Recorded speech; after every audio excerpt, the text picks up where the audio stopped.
Hi there, friends. I'm Vasco. I'm part of the team behind the first global Scrum Master Summit. If you're a Scrum Master, the Scrum Master Summit is a place to learn, to share, and to meet new friends. We will have lots of live sessions where you can meet and network with other Scrum Masters from all over the globe. So make sure you check it at bit.ly/SM Summit and the numeral 21. That's bit.ly/SMSUMMIT21.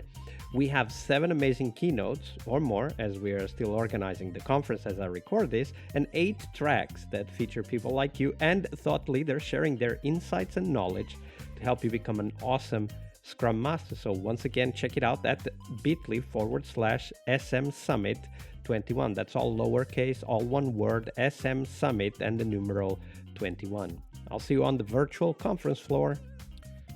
All right, now on to the show. Hello, everybody. Welcome to our Team Tuesday this week with Sarah Finn. Hi, Sarah. Welcome back. Hi, Vasco. Great to be here again. So, Sarah, tell us we will talk about teams for those of you who want to hear that story, and I do too. But let's start first with the book that most inspired you in your career as a Scrum Master. What was that, Sarah?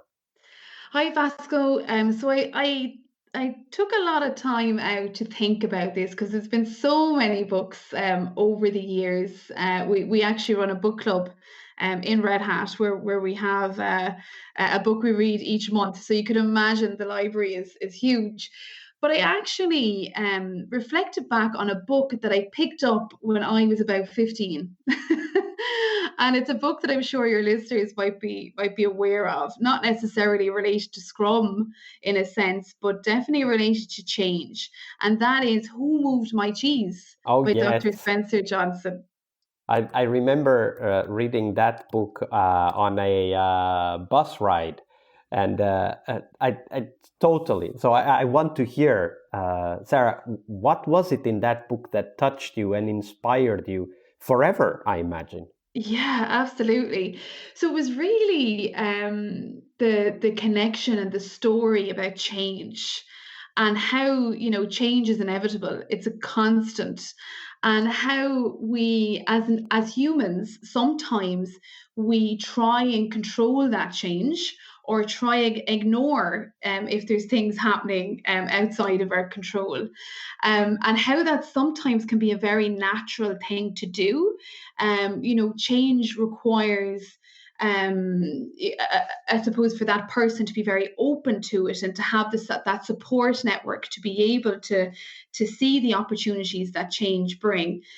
Whereas in the book, he really kind of goes through those different characters and maybe the different stages that we all go through as well in our own journey through change.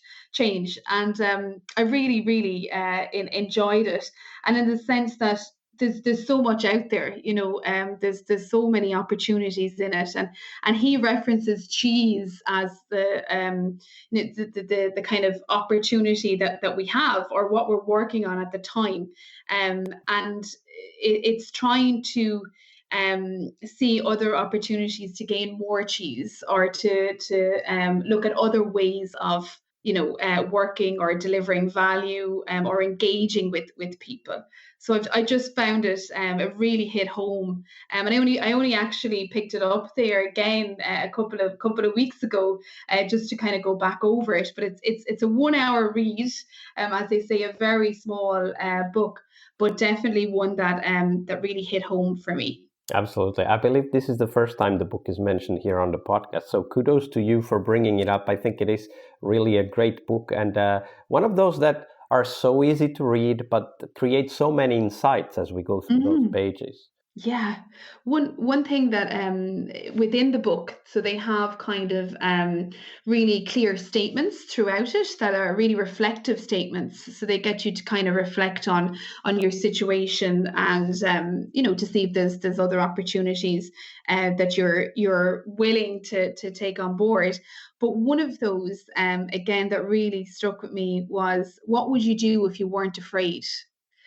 So I do ask this within the teams, So if we were in our ideal world, and we weren't afraid of speaking up or trying new things, what would this look like? What would the success look like? So I think it's a great question to ask, and something that kind of um, is a very open question that allows people to explore a little bit. Absolutely. And as Scrum Masters, we should have our pocketbook of questions for every situation. So that's definitely one that goes into that Yeah. pocketbook.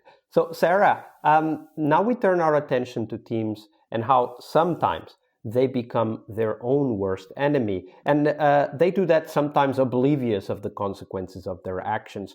But we want to explore those stories also to understand how those patterns, how those behaviors emerge over time, sometimes without us even noticing, except when it's too late.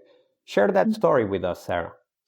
Yeah, so with teams, and especially with remote teams, it can be quite challenging to create I suppose, a culture of collaboration and communication and respect, that you might have when people are working together in an office in one location. And what we found within the team was a kind of a blame culture. So people Tell us a were little work. bit more before you go Yeah. into that. Tell us a little bit more. How did you start to notice? What were the symptoms that then led you to understand it was a blame culture? Okay.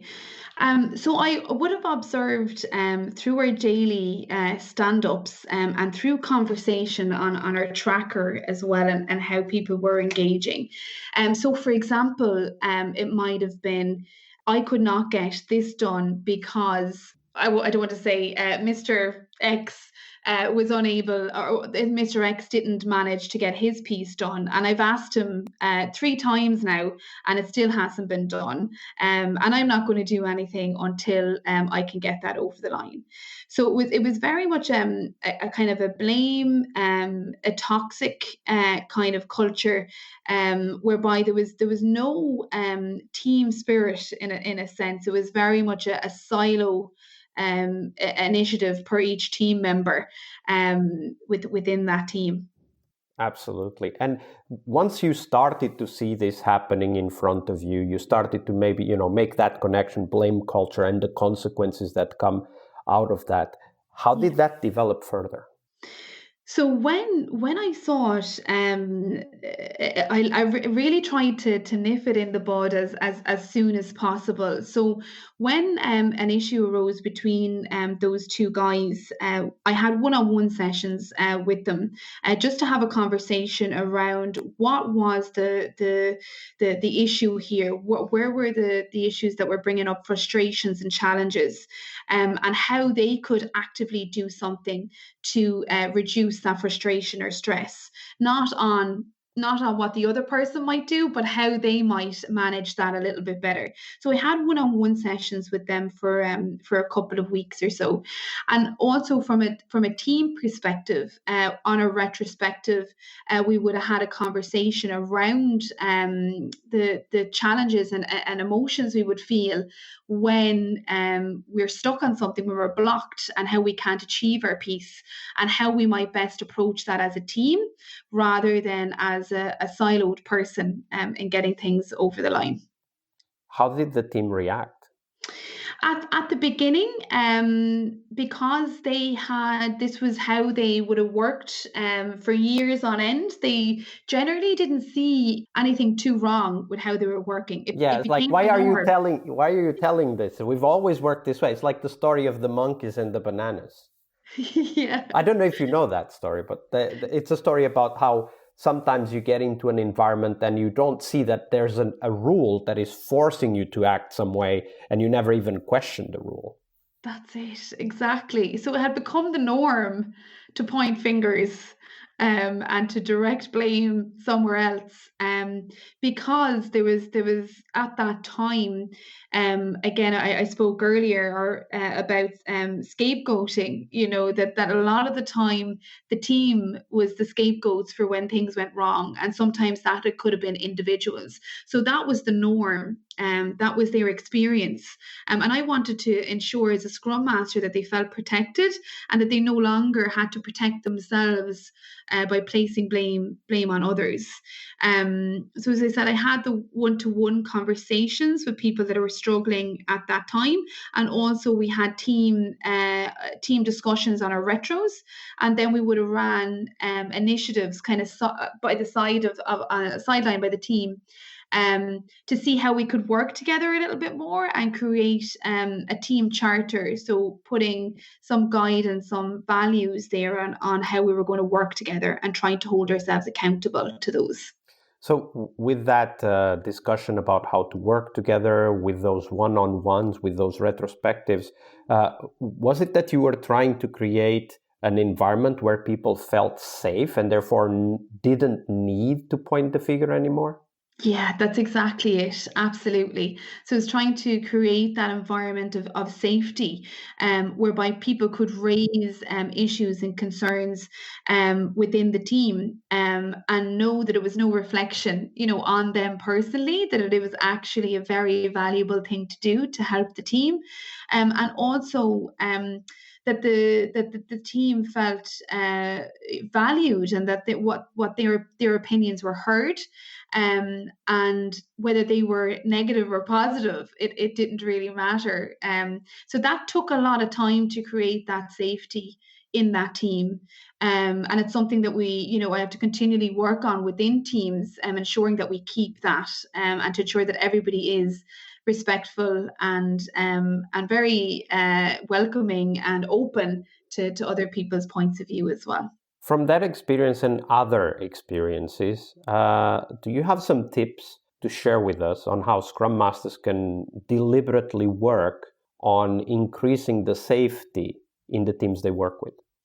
Yes, so I would say to increase safety within a team is to ensure that everybody has a voice. And to do that, what I would do on our sessions, our stand-ups and our reviews and retros, is if a team is quite quiet, or they're not engaging, or they're feeling a little bit unsure, to set the prime directive at the start. So that would that basically piece assumes good intent, so that everybody has done their best, everybody is trying to work towards that same goal together. So just to instill that message. And also then to encourage others to speak up and to share. So, for example, if somebody was to ask a question that they didn't understand something, I would say as a Scrum Master, thank you so much for asking that question. I wasn't too sure either. Now let's delve a little bit into it, and we would. And then you can see, which is really amazing to see, over time, there's no barrier there to asking questions. There's no what would be the word, kind of space or silence, where you're just waiting on that one person to ask that very important question. They're asking it already. And then just to have the one-on-one with them, or simply a chat to celebrate that step that they've took to vulnerability, to actually ask. I would always reach out to them afterwards to say thank you so much for doing that for you and also for the team. It creates such a learning opportunity. So that's just how I've gone about it in the past. Yeah, that one of the things that you said is so important. Like, first, all questions are important, right? And we can have a discussion about the question, because sometimes the question isn't the reason why the question comes up. It's because of, somebody didn't share some piece of information, or didn't get a piece of information, and therefore something that is obvious to part of the team is completely unknown to other part of the team. Maybe there are, work-related policies that affect certain behaviors, and some team members are not aware of that. Like, there's so many reasons why questions that may seem, that they have no place, are actually rather important. So by just opening that discussion and allowing questions and tackling questions, we kind of remove the stigma of asking what sometimes are called stupid questions, right? I usually say there's no stupid questions, there's only stupid answers. But that by creating that space, you're already encouraging a much more welcoming attitude by the team to anything that might happen in the future. Absolutely. And that's the thing as well within the team.